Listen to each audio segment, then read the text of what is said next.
มื้อนี้ประมาณปานใดเนาะ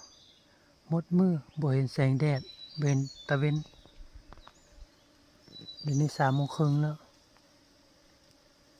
ฝนกำลังตกเนาะฝนกำลังตกอีกกลับเฮือนละ3:30แล้วฝนตกแล้วตอนเช้าก็ตก2 เทื่อเนาะบ่เห็นตะเวนหมดมือซุ่มนะซุ่มเก่า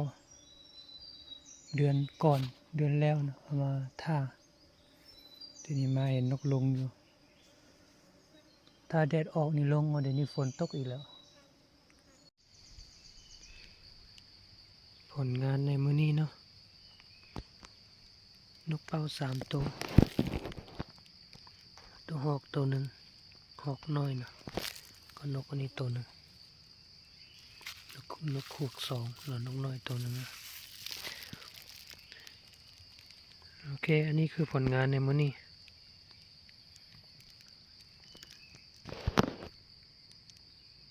นกเป้าตัวหอกนกนี่เนาะนกอันนี้ก็ใหญ่เติมเนาะโอเคพบกันไหม